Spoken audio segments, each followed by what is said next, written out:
सभापति जी, प्रेस जो है उस पर भी शिकंजा कसा जा रहा है। जो पत्रकार सरकार के खिलाफ बोलता है नौकरी से हाथ धोना पड़ता है, और सोशल मीडिया हमारा हथियार है, उस पर तरह तरह के प्रतिबंध लगाए जा रहे हैं। मैं आपसे कहना चाहता हूं कि जितना देश दूसरों का ऐसा इतना हमारा भी है। हम मरने के लिए पैदा नहीं हुए, जो चाहता है हमारी हत्या कर देता है। साथ भारत की सबसे प्राचीन व बहादुर रेजिमेंट में से एक चमार रेजिमेंट को पुनः बहाल करा जाए, ऐसा भी मेरा आपसे आग्रह है। कोविड में तैरती, हमने कोविड में बहुत सुना सर, कोविड में तैरती लाशें भी गंगा में हमने देखी है सर। और पर बोलने का अवसर दिया, इसके लिए मैं आपका आभारी हूं। सभापति महोदय, सर्वप्रथम मैं बहुजन समाज में जन्मे सभी संतों, गुरुओं, महान पुरुषों को नमन करता हूं, जिनमें महात्मा ज्योतिबा फूले, डॉक्टर बाबा साहब अम्बेडकर और माननीय काशीराम साहब को मैं याद भी करता हूं आज के दिन पर। साथ साथ नगीना की महान जनता और भीम आर्मी और हमारी पार्टी आज़ाद समाज पार्टी काशीराम के साथियों का भी धन्यवाद करता हूं। इसके बाद अपने कुल गुरु जगत गुरु सदगुरु रविदास जी महाराज को भी मैं नमन करता हूं, जिन्होंने दुनिया को लगभग 600 साल पहले बेगमपुरा शहर के रूप में दुनिया का सबसे महान लोकतांत्रिक दर्शन दिया। अध्यक्ष महोदय, माननीय सभापति जी, 14 अगस्त 1947 को ये देश अंग्रेजों के अधीन था। 15 अगस्त 1947 को हम लोग आज़ाद हुए। 16 अगस्त 1947 को देश आज़ादी में था, लेकिन धन धरती राजपाट में बंटवारा नहीं हुआ। जो साधन संसाधन थे उनमें बंटवारा सही रूप से न होने के कारण एक बहुत बड़ी आबादी सुविधाओं से वंचित और सम्मान से वंचित रह गई। उनको सम्मान देने के लिए और अंतिम व्यक्ति तक सुविधाएं पहुंचे, इसके लिए लोकतंत्र की व्यवस्था हुई। लेकिन आज़ादी के 70 साल बाद भी हम कहाँ खड़े हैं, इस पर ये चिंता का विषय है।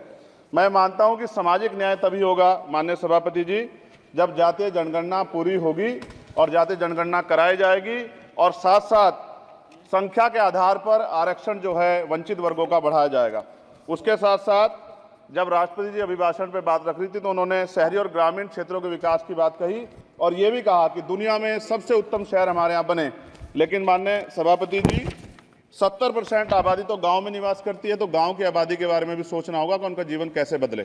माननीय सभापति जी, उच्च शैक्षणिक संस्थानों में बहुजन समाज के जो छात्र हैं उनके साथ कास्ट एट्रोसिटी हो रही है, निरंतर उनकी हत्या हो रही है। साथ साथ जो सरकारी कर्मचारी हैं दफ्तरों में, उनके साथ भी जो SC ST OBC और मुस्लिम और अन्य धार्मिक अल्पसंख्यक, उनके साथ भी माननीय सभापति जी जातिगत और धार्मिक जो है शोषण किया जा रहा है। इसलिए मेरी मांग भी है कि पुरानी पेंशन को भी अध्यक्ष जी बहाल किया जाए। जो कर्मचारी देश की सेवा में लगे हैं उनका भी सम्मान होना चाहिए। साथ साथ सभापति जी, भाजपा ने चुनावी लाभ के लिए सबका साथ सबका विकास के नारे दिए, जो खोखले हैं, क्योंकि 10 साल में दलित, पिछड़े, आदिवासी, मुस्लिम और अन्य धार्मिक अल्पसंख्यक जो अत्याचार हुए हैं वो किससे छिपे हुए नहीं हैं। ये गलत है, ये बंद होना चाहिए।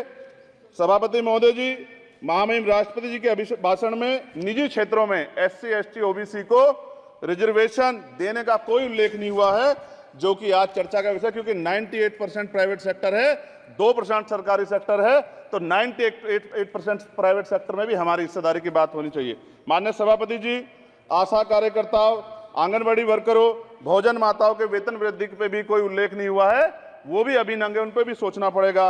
माननीय सभापति जी, जिस क्षेत्र से मैं चुन के आया हूं नगीना से, वो बहुत पिछड़ा क्षेत्र है। उस क्षेत्र में कोई विशेष आर्थिक पैकेज नहीं दिया गया, रोजगार की सेवाएं नहीं है, नौजवान पलायन करता है। IIT, IIM, एम्स, केंद्रीय विद्यालय आदि शिक्षा में और चिकित्सा संस्थानों की स्थापना होनी चाहिए, जो कि नहीं है। और माननीय सभापति जी, मानसून सत्र आ गया है, मेरा क्षेत्र बाढ़ से बहुत प्रभावित है, इसलिए मैं आपसे आग्रह करूंगा कि वहां के लोगों को बाढ़ से निजात दिलाई जाए। माननीय सभापति जी, चीन हमें आंख दिखा रहा है और लगातार हमारे देश की सीमाओं में घुसपैठ कर रहा है, इसलिए अग्निवीर योजना को हटाकर पुनः सेना भर्ती शुरू की जाए, और साथ साथ भारत की सबसे प्राचीन व बहादुर रेजिमेंट में से एक चमार रेजिमेंट को पुनः बहाल करा जाए, ऐसा भी मेरा आपसे आग्रह है। माननीय सभापति जी, पिछले सारे प्रधानमंत्रियों ने मिलकर जितना कर्ज लिया है उससे दुगना कर्ज हमारे वर्तमान के प्रधानमंत्री जी ने लिया है। किसान अगर अपना कर्ज माफ कराने के लिए जाता है तो लाठी झेलनी पड़ती है, जबकि सरकार ने धन्ना सेठों का 15 लाख करोड़ रुपया माफ किया है। इस ओर हमें ध्यान देना पड़ेगा, हमारी आने वाली पीढ़ियों को ये कर्ज चुकाना पड़ेगा। माननीय सभापति महोदय जी, किसानों को MSP की लीगल गारंटी तथा किसानों का कर्ज माफ होना चाहिए। साथ साथ 2 अप्रैल 2018 को SC/ST के बच्चों पे बहुत बड़े पैमाने पे मुकदमे लगे थे। वो हमारी लड़ाई सही थी, ये सुप्रीम कोर्ट ने माना और बाद में सरकार ने माना। वो मुकदमे तुरंत वापस होने चाहिए। माननीय सभापति जी, प्रेस जो है उस पर भी शिकंजा कसा जा रहा है। जो पत्रकार सरकार खिलाफ बोलता है नौकरी से हाथ धोना पड़ता है, और सोशल मीडिया हमारा हथियार है, उस पर तरह तरह के प्रतिबंध लगाए जा रहे हैं और विरोध करने वालों को सोशल मीडिया हैंडल भी सस्पेंड करा दिए जा रहे हैं। साथ साथ सभापति जी, पेपर लीक और परीक्षाओं के कैंसिल होने से देश के नौजवानों का भविष्य खतरे में है। नीट, यूपी सिपाही भर्ती सभापति जी और 69,000 शिक्षक भर्ती में आरक्षण घोटाला हुआ है, कोई पूछने वाला नहीं, खून के आंसू रो रहे हैं बच्चे, बेरोजगारी का दंश युवा झेल रहे हैं। इसलिए मेरा आग्रह है कि युवाओं के लिए कृपया समाप्त करें। माननीय सभापति जी, मैं पहली बार बोल रहा हूं, आप कहेंगे मैं बैठ जाऊंगा, मैं आपकी बात, मैं संवैधानिक मर्यादा का पालन करूंगा, मगर हम तो माननीय सभापति जी सुन ही रहे हैं। आप बोलिए, 1 मिनट। धन्यवाद। एक मिनट और बोलिए। अध्यक्ष सभापति जी, नारी सम्मान की बात करने वाली सरकार, हमने मणिपुर देखा सर, हमने पहलवान बेटियों का हर्ष देखा सर, और हमने सर हाथरस की बेटी का हर्ष देखा सर, और हाथरस के परिवार को जो वादा किया था सरकार ने वो भी पूरा नहीं किया। और महिलाओं में भी, स्पेशली दलित, पिछड़े और मुस्लिम वर्ग की, आदिवासी वर्ग की महिलाओं के साथ आज भी NCRB का डाटा कहता है सर जो जुल्म हो रहा है वो सहनीय नहीं है सर। साथ साथ कोविड में तैरती, हमने कोविड में बहुत सुना सर, कोविड में तैरती लाशें भी गंगा में हमने देखी है सर, और मजदूरों का हाल भी हमने देखा है। सभापति जी, बस सब समाप्त कर रहा हूं। नोटबंदी पे छोटे मजले उद्योग की जो कमर टूटी वो भी हमने देखी है। सभापति जी, शैक्षणिक संस्थानों, विश्वविद्यालयों में, चिकित्सा संस्थानों में OBC ST के योग्य अभ्यर्थी को NFS करके जिस तरह निकाला जा रहा है, लेटरल एंट्री करके जिस तरह हमारे रास्ते बंद किए जा रहे, ये भी हम देख रहे हैं सभापति जी।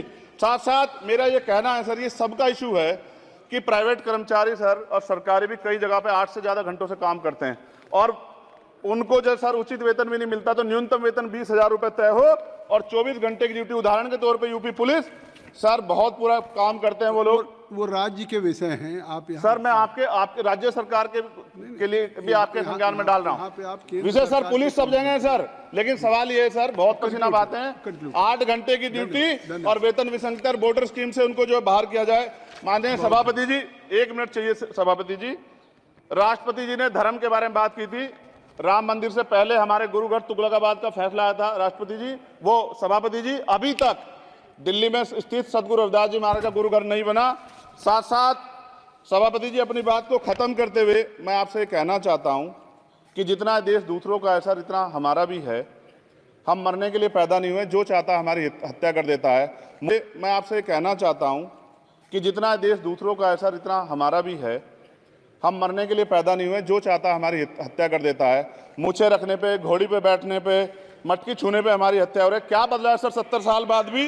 दलित, पिछड़े, मुसलमानों पे हिंसा नहीं रुक रही है सर। मेरा आपसे संरक्षण के साथ ये आग्रह है कि इन घटनाओं को रोका जाए, और देश किसी की बपोती नहीं है, देश संविधान से चलता है सर, और संविधान से चलेगा। संविधान छेड़खानी बर्दाश्त नहीं की जाएगी सर। धन्यवाद।